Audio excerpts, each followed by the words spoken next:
गुरुजी सदा सहाय। ओम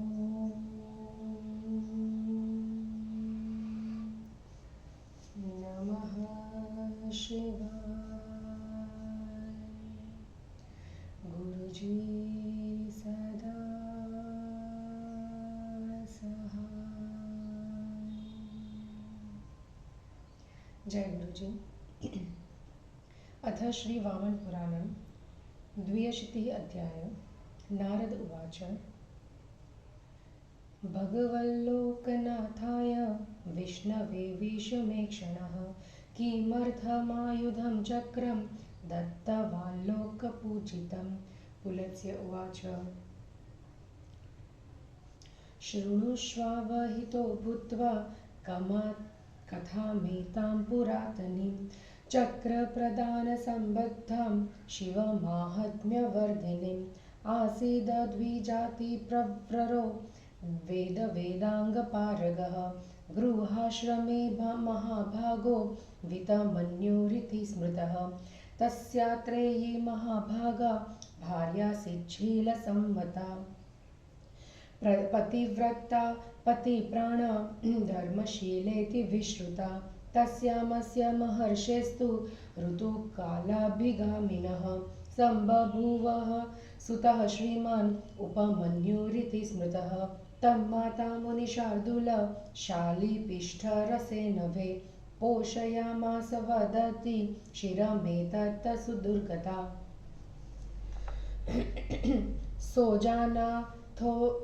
सोजानानोऽथ क्षीरस्य स्वादुताम्पय इत्यथ सम्भावनामप्यकरो क्षालीपिष्ठरसेऽपिः। स त्वेकदा समं पित्रा कुत्रचिद् द्विजवेश्मनि क्षीरोदनं च बुभुजे सुस्वादु प्राणपुष्टिदं। स लब्ध्वा नूपमं स्वादं क्षीरस्य ऋषिदारकः। मात्रा दत्तं द्वितीयेहि नादत्ते पिष्ठवारितः रुरोदाथ ततो बाल्यात् पयोर्थी चातको यथा। तं माता रुदती प्राह बाष्पगदगदया गिरा।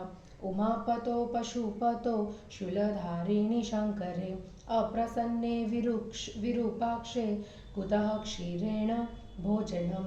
यदिच्छसि पयो भोक्तुं सद्यः पुष्टिकरं सुत तदाराधय देवेशं विरूपाक्षं त्रिशूलिनम्।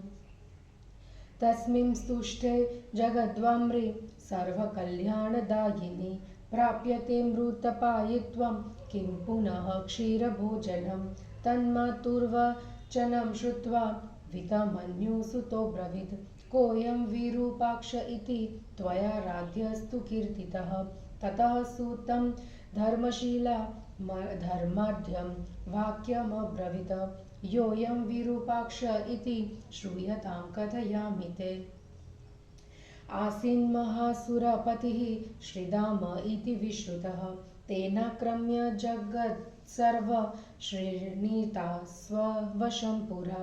निःश्रीकास्तु त्रयो लोकाः कृतास्तेन दुरात्मना। श्रीवस्त्वं वासुदेवस्य हर्तुमिच्छन् महाबलः।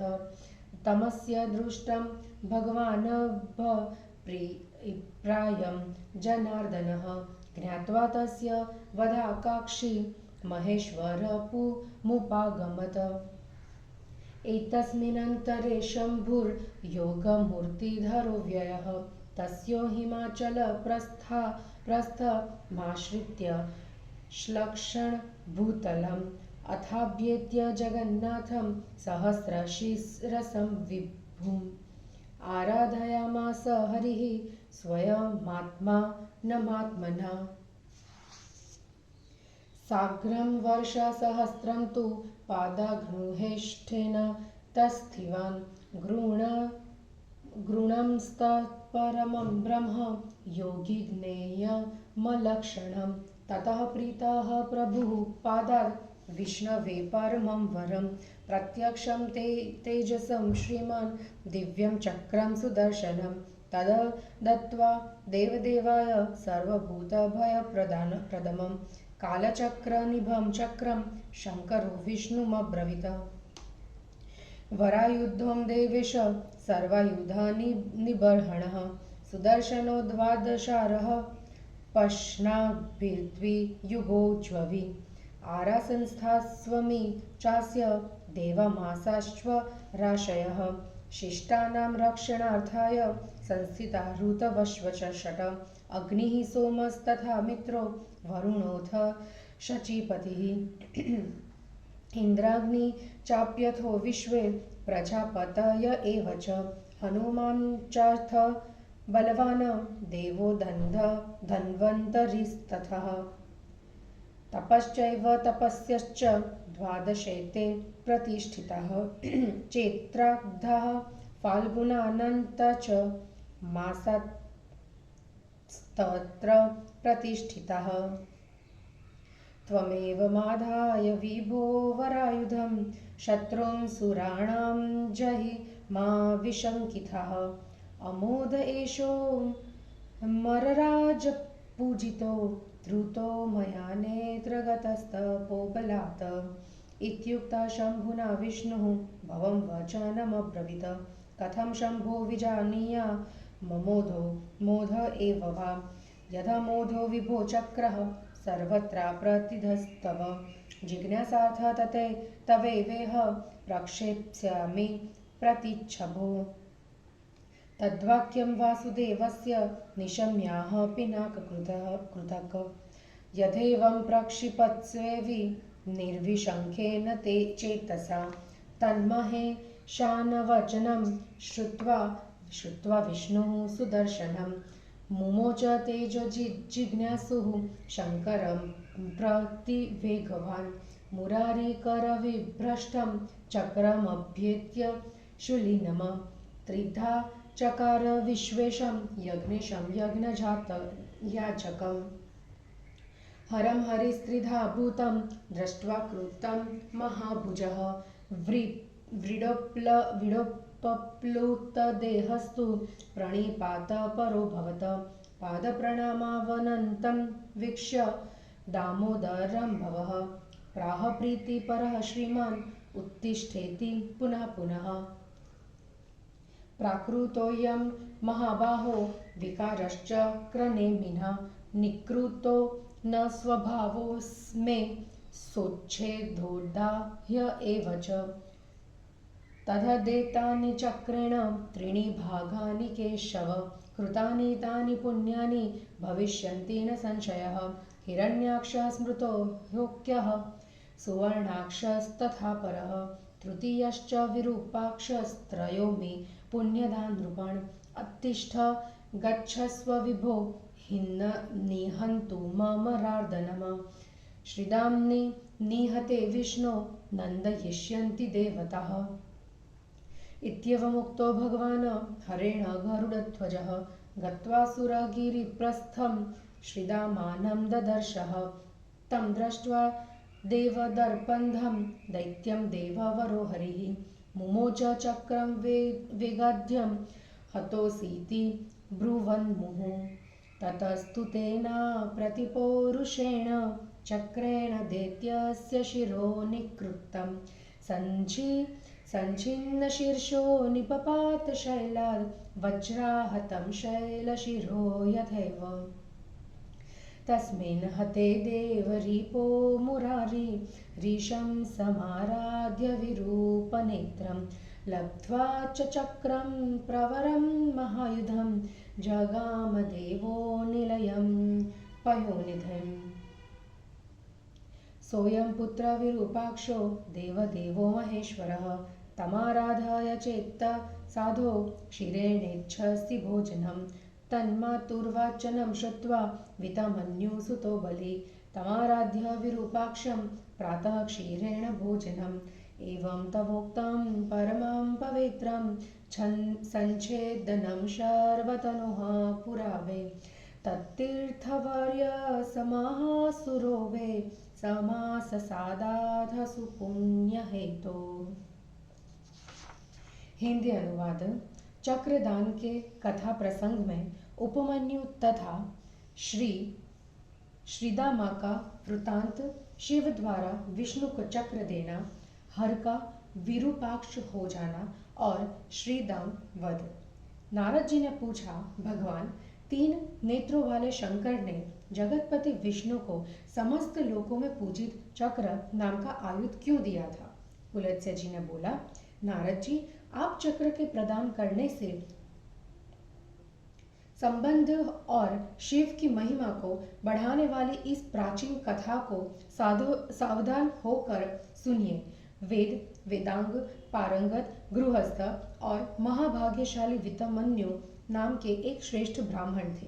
उनकी महाभाग्यशालिनी शील से संपन्न पतिव्रता एवं पति में ही अपने प्राणों को निहित किए रहने वाले आत्रेयी नाम की पत्नी थी। वह धर्मशीला नाम से प्रसिद्ध थी। ऋतु काल में ही उसके साथ समागम करने वाले उन महर्षि के उससे उपमन्यु नाम का एक सुंदर पुत्र उत्पन्न हुआ। मुनिश्रेष्ठ अत्यंत दरिद्रता से जर्जर हुई उसकी माता पीसे हुए चावल के जल को यह दूध है ऐसा कहकर उससे उस पुत्र का पालन करती थी। दूध के स्वाद से अपरिचित होने के कारण वह पीसे चावल के रस जल में ही दूध की संभावना करता था। एक दिन उसने अपने पिता के साथ किसी ब्राह्मण के घर प्राण को स्वस्थ बनाने वाली मधुर खीर का भोजन किया। ऋषि के उस पुत्र ने दूध के अद्भुत स्वाद को पाकर दूसरे दिन माता के द्वारा दिए गए पीसे हुए चावल के उस रस को ग्रहण नहीं किया। उसके बाद दूध चाहने वाला वह बालक बचपन के कारण प्यासे चातक की भांति रोने लगा। रोती हुई माता ने आंखों में आंसू भरे गदगद वाणी में उससे कहा, शूल धारण करने वाले पार्वतीपति पशुपति विरूपाक्ष शंकर के असंतुष्ट रहते दूध से मिला भोजन कहाँ से प्राप्त हो सकता है? पुत्र, यदि तुम तत्काल स्वास्थ्यकर दूध पीना चाहते हो तो त्रिशूल धारण करने वाले विरूपाक्ष महादेव की सेवा करो। संसार के आधार सभी प्रकार से कल्याण करने वाले उन शंकर के संतुष्ट होने पर अमृत पीने को मिल सकता है। दूध पीने की तो बात ही क्या है।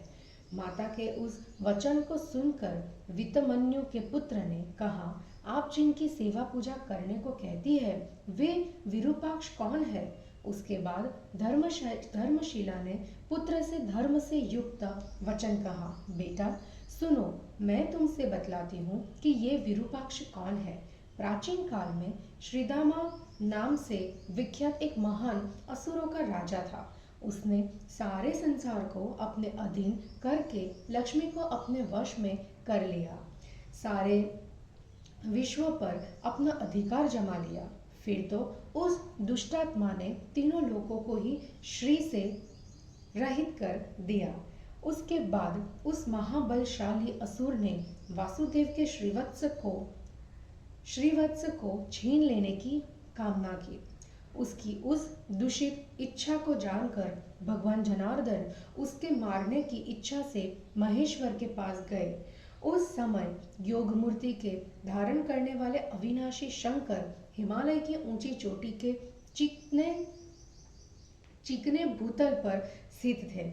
उसके बाद सहस्त्र शीर्ष सर्वसमर्थ जगन्नाथ जी के पास जाकर विष्णु ने अपने द्वारा स्वयं अपनी ही अर्चना की। योगियों द्वारा जानने योग्य उस अव्यक्त परम ब्रह्मा जप करते हुए वे 1000 वर्ष के अधिक समय तक पैर के अंगूठे पर खड़े रहे। उसके बाद श्रीमान महादेव ने संतुष्ट होकर विष्णु की परम श्रेष्ठ प्रत्यक्ष तेज से युक्त दिव्य सुदर्शन चक्र प्रदान किया। सभी प्राणियों के लिए भयदायक काल चक्र के समान वह चक्र देवादिदेव विष्णु को देकर शंकर ने उनसे कहा, देवेश 12 अरों 6 नाभियों एवं 2 युगों से युक्त तीव्र गतिशील और समस्त आयुधों का नाश करने वाला सुदर्शन नाम का यह श्रेष्ठ आयुध है। सज्जनों की रक्षा करने के लिए इसके अरों में देवता, मास, राशियां, 6 ऋतुएं, अग्नि, सोम, मित्र, वरुण, शचीपति इंद्र, अग्नि, विश्वदेव, प्रजापति, बलवान हनुमान, धन्वंतरी देव, तप एवं तपस्या ये तथा चैत्र से लेकर फाल्गुन तक के 12 महीने प्रतिष्ठित है। विभो, आप इस श्रेष्ठ आयुध को लेकर के निर्भीक होकर देवों के शत्रु का संहार करें। मैंने असुर राज से आराधित इस अमोघ आयुध को तप के बल से अपने नेत्र में स्थित कर लिया था। शंभु के इस प्रकार कहने पर विष्णु ने शंकर से यह वचन कहा, शंभो, मुझे यह कैसे मालूम होगा कि यह अस्त्र अमोघ या मोद है। विभो, यदि आपका यह चक्र अमोघ तथा सर्वत्र बिना किसी बाधा के निरंतर गतिशील है तो इसको जानने के लिए मैं आपके ही ऊपर इसे चलाता हूँ। आप इसे स्वीकार करें। वासुदेव के उस वचन को सुनकर पिनाकधारी ने कहा, यदि ऐसा है तो निश्चिंत होकर मेरे ऊपर इसे चलाइए। महेश के उस वचन को सुनकर विष्णु ने सुदर्शन के तेज को जानने की अभिलाषा से उसे वेग से शंकर के ऊपर चलाया। विष्णु के हाथ से जो छोड़ा गया वह चक्र शंकर के निकट गया और उन्हें काटकर विश्वेश, यज्ञेश तथा यज्ञ याजक के रूप में 3 भागों में अलग कर दिया। शंकर को 3 खंडों में कटा हुआ देखकर महाबाहु विष्णु संकुचित हो गए। वे शंकर को प्रणाम करने लगे। चरणों में प्रणत हुए दामोदर को देखकर श्रीमान भव शंकर ने प्रसन्नता पूर्वक बार बार उठो उठो कहते हुए यह कहा, महाबाहो, चक्र की नेमी द्वारा मेरा यह प्राकृत विकार ही काटा गया है। इसके द्वारा मेरा स्वभाव नहीं क्षत हुआ है, वह तो अच्छेद एवं अदाह्य है। केशव, चक्र द्वारा किए गए ये तीनों अंश निसंदेह पुण्य प्रदान करने वाले होंगे। एक अंश हिरण्याक्ष नामधारी, दूसरा सुवर्णाक्ष नामधारी और तीसरा विरूपाक्ष नाम का होगा। ये तीनों अंश मनुष्यों के लिए पुण्य प्रदाता होंगे। विभो, उठिए और देव शत्रु का वध करने के लिए जाइए। विष्णु, श्रीदामा के वध किए जाने पर देवता प्रसन्न होंगे। शंकर के इस प्रकार कहने पर भगवान गरुड़ध्वज ने पर्वत की ऊंची चोटी पर जाकर श्रीदामा को देखा। देवताओं के दर्प का विनाश करने वाले उस दैत्य को देखकर देव श्रेष्ठ विष्णु ने बार बार यह लो, तुम मारे गए ऐसा कहते हुए तीव्र गति से चक्र चलाया। फिर तो अनुपम पौरुष वाले उस चक्र ने दैत्य का मस्तक काट डाला। मस्तक कट जाने पर दैत्य पर्वत के ऊपर से इस प्रकार गिरा जैसे वज्र से आहत होकर पर्वत की ऊंची चोटी गिरती है। उस देव शत्रु ने मारे जाने पर मुरारी ने विरूपाक्ष शंकर की आराधना की और चक्र रूपी श्रेष्ठ महायुद्ध लेकर वे देव क्षीर सागर में स्थित अपने गुरु को चले गए। वितुमन्यु की धर्मशीला पत्नी आत्रेयी कहती है, पुत्र, ये वही देव महेश्वर विरूपाक्ष है। साधो, यदि तुम दूध के साथ भोजन करना चाहते हो तो उनकी सेवा पूजा करो। माता के उस वचन को सुनकर वितुमन्यु के बलवान पुत्र ने उन विरूपाक्ष शंकर की आराधना कर दुग्ध से युक्त भोजन प्राप्त किया। पुलत्स्य जी कहते हैं, इस प्रकार प्राचीन काल में घटित हुई शंकर के शरीर छेदन से संबंध परम पवित्र कथा को मैंने तुमसे कहा है। उसी श्रेष्ठ तीर्थ में वे महान असुर प्रहलाद सुंदर पुण्य प्राप्ति के लिए गए।